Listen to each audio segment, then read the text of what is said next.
Gold, trusted gold buyers. మీరు తాకట్టు పెట్టిన బంగారాన్ని విడిపించి ఈ రోజు ఉన్న మార్కెట్ ధరకు కొనబడను.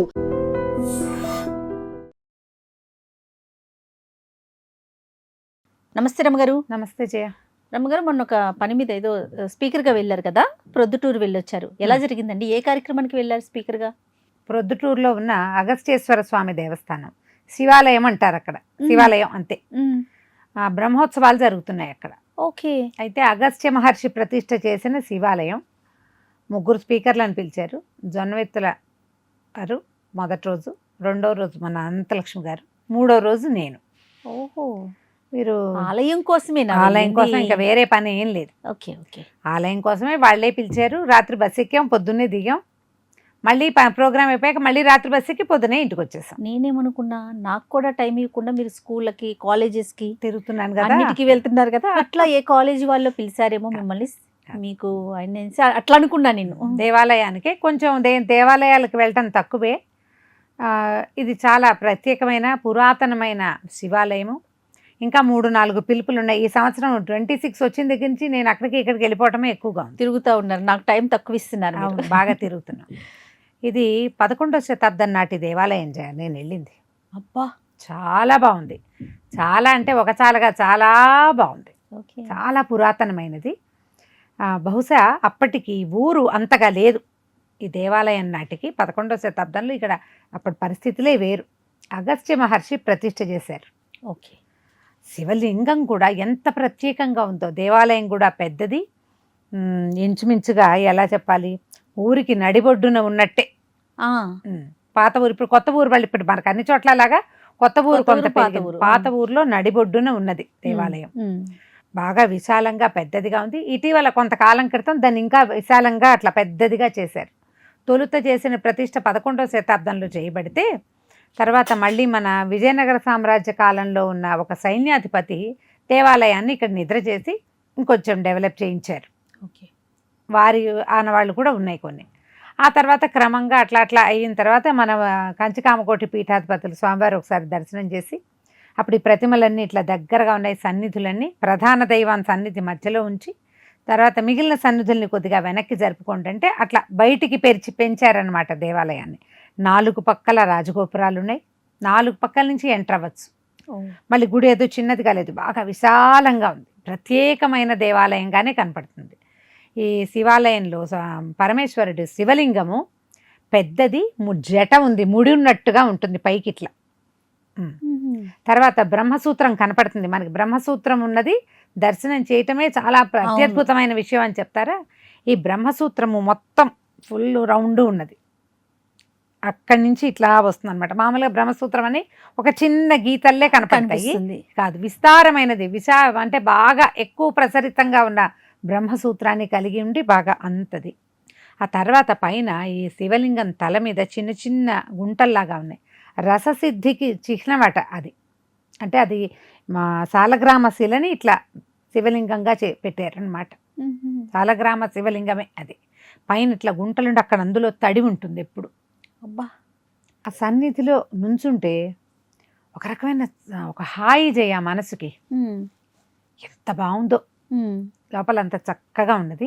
ఏం చేశారంటే లోపల అంతరాలయంలో పరమేశ్వరుడు శివలింగమే ఉన్నది. ముందు గర్భగృహం ఉంటుంది కదంటే, ముందు ఒక గదిలాగా ఉండి వెనక్కి కదా అంతరాలయం లోపలికి ఉండేది. గర్భగృహం లోపలికి అంతరాలయం భాగంలో వినాయకుడు, స్కందుడు, తర్వాత దాదాపుగా 12 భుజి లేదా అష్టభుజి దుర్గా స్వరూపము ఉన్నారు గోడ మీద. వీళ్ళిద్దరూ ఇట్లా నిలబడి ఉన్నట్టుగా ఉన్నారు. ఇంచుమించుగా శివ పరివారం లోపల ఉన్నట్టే కదా మనకి. అమ్మవారు ఉంది, కుమారులు 2 ఉన్నారు, అయ్యవారు లోపల కొలువై ఉన్నారు.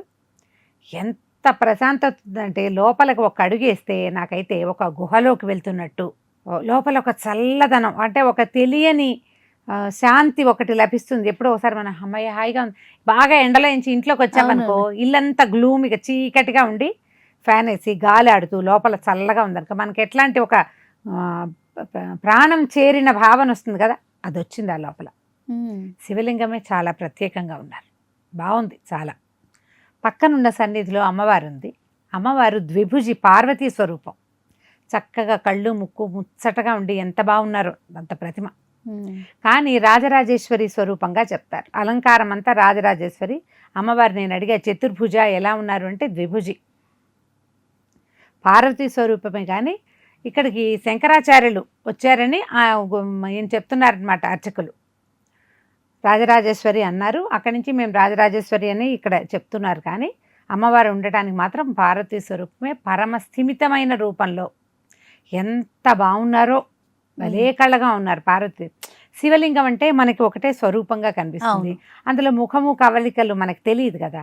పార్వతీ స్వరూపం మాత్రం చక్కగా నేత్రాలు, ముఖం స్ఫుటంగా కనపడుతూ చక్కగా ఉన్నారు, మట్టసంగా. ఎంత బాగుందో. మూడో సన్నిధి ఇంకా చాలా ప్రత్యేకమైన సన్నిధి ఉంది లోపల. ఈ సన్నిధిలో సీతారామ లక్ష్మణులు, లక్ష్మణుడు, రాముడు, సీతాదేవి, పాదాల చెంత ఆ పీఠం కింద భాగంలో ఆంజనేయ స్వామి.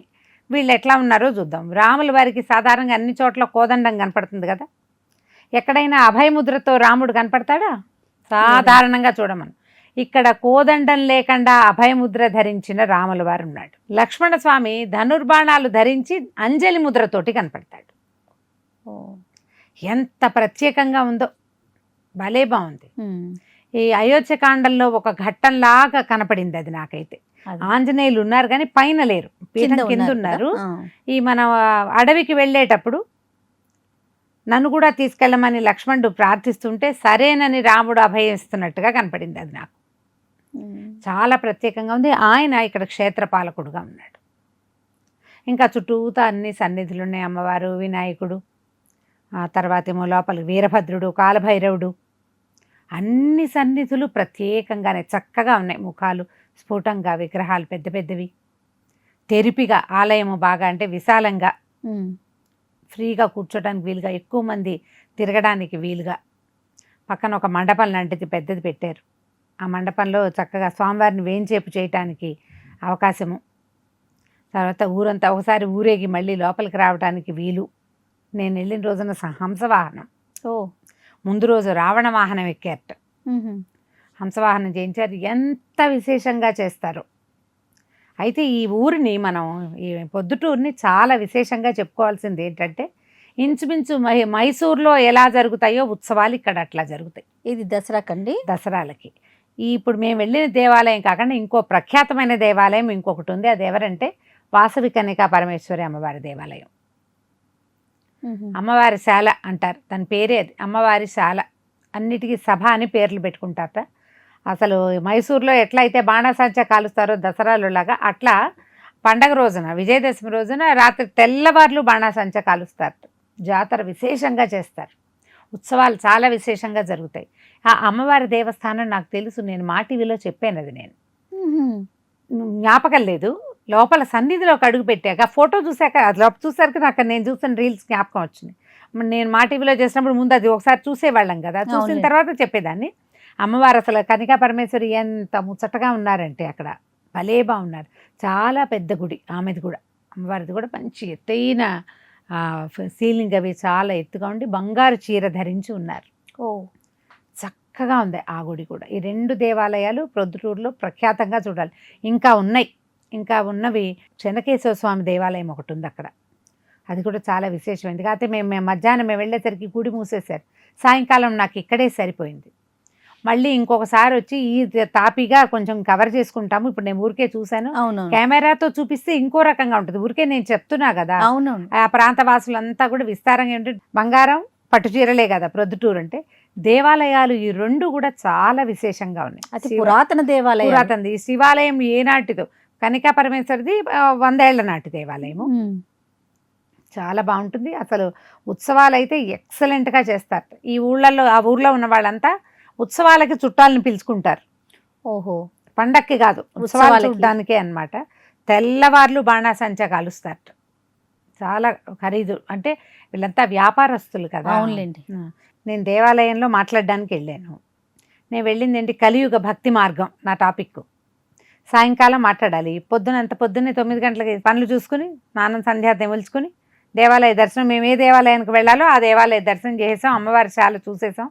తర్వాత ఏం చేయాలి, రోజంతా ఖాళీగా ఉంది కదా, షాపింగ్ చేసాం అనమాట. బంగారం కొనగలిగే స్థితి లేదు ఇప్పుడు. బట్టలు అయితే పర్వాలేదు, 25-30 వేలు పెడితే సరిపోతుంది కదా. చక్కగా ఈ దేవాలయంలో ఉన్న అర్చకులే ఒక 2 షాపులు చెప్పారు మాకు. కామాక్షి సిల్క్స్ అక్కడికి వెళ్ళాం. అక్కడి నుంచి వాళ్ళదే పొద్దుటూరు గౌరీ సిల్క్స్, ఈ 2 చోట్ల ఓ 40,000 పెట్టి నేను పట్టు చీరలు కొనుక్కున్నాను. ఓహో, కాంచీపురంలో షాపింగ్ చేయలేకపోయాం ఎక్కువ, చేసాం రమ్మగారు. చాలా కొంచెం చేసాం, చిన్న షాపింగ్. చాలా చిన్న షాపింగ్ చేసాం. ఇక్కడ విస్తారమైన షాపింగ్ చేసి బోల్డ్ని పట్టు చీరలు తెచ్చుకున్నాను. సింపుల్ పట్టు చీరలు 6-7 కొనుక్కున్నాము. సరే షాపింగ్ అంటే మనం సుసంపన్నమైంది ప్రయాణం. ఒట్టి దేవాలయానికే వెళ్ళి అక్కడ మాట్లాడి వచ్చేస్తే ఏంటో అసంతృప్తిగా ఉండేది. ఈ గౌరీ సిల్క్స్ వల్ల షాపింగ్ కూడా పూర్తయిపోయి సంతోషంగా ఉంది. ఓకే, ఆ ప్రాంతాలకు వెళ్ళిన వాళ్ళు తప్పకుండా చూడవలసిన పురాతన దేవస్థానాల్లో నేను చూసి వచ్చిన శివాలయము లేదా అగస్త్యేశ్వర ఆలయము. వాకిట్లోకి ఇట్లా వెళ్తుంటే అగస్త్య మహర్షి ప్రతిమ ఉంది. ప్రతిమ కనపడుతుంది, చిన్నది ఇట్లా బొజ్జున్న ప్రతిమగా కనపడుతుంది అనమాట. లోపల అన్ని రకాల సన్నిధులు కూడా విశేషంగా ఉన్నాయి.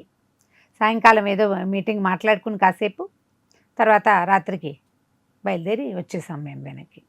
అవకాశం ఉన్న వాళ్ళు చూడండి. వాసవి కనికా పరమేశ్వర దేవస్థానం కూడా చూడవలసిన దేవస్థానం, దగ్గరగానే ఉంది, ఎక్కువ దూరం ఏం కాదు. వెళ్తే యథాశక్తి నాలాగానే ఏదో షాపింగ్ కూడా చేసుకోవచ్చు. ఇటువైపు వెళ్ళేటప్పుడు తప్పకుండా చూడాలి. తప్పకుండా ఎప్పుడైనా కుదిరిందంటే అటువైపు కనుక వెళ్తే మనం మొత్తం దేవాలయం అంతా కవర్ చేసుకుని రావడానికి, అక్కడికి గండి ఆంజనేయ స్వామి, తర్వాత గండికోట, ఇవన్నీ దగ్గర. వెళ్ళగలిగితే 4 చూసి రావచ్చు. ఇంకా కన్యాతీర్థం అని అవన్నీ చాలా ఉన్నాయి దేవాలయాలు చుట్టుపక్కల. కుదిరితే అంటే ఈ ప్రొద్దుటూరు వెళ్తే ఎండాకాలం కదా, కొంచెం బాగా ఉంది, 42 ఉంది నేను వెళ్ళిన రోజున టెంపరేచర్. కొంచెం ఎండలు తగ్గాక ఒక చిన్న ట్రిప్ లాగా వేసి ఒక 3-4 ప్రఖ్యాతమైన పురాతనమైన దేవస్థానాలు చూసొద్దు. తప్పకుండా అండి. నమస్తే. నమస్తే జయ. And for more videos, Please subscribe to iDream. Please subscribe to iDream. Please subscribe iDream. And please subscribe to iDream. For more videos, subscribe to iDream.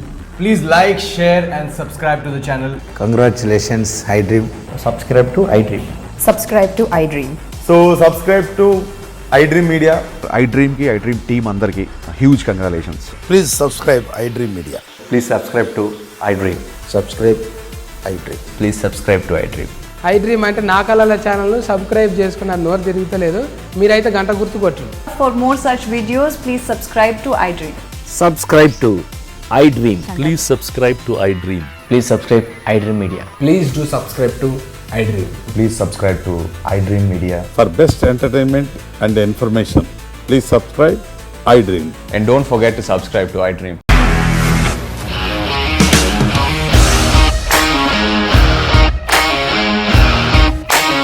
ఇండస్ట్రీలో కమిట్మెంట్ ఇష్యూస్ వస్తే నీకు కూడా వచ్చినట్టు. మార్నింగ్ తీసుకెళ్ళాడంటే కొట్టి పడేసాడు.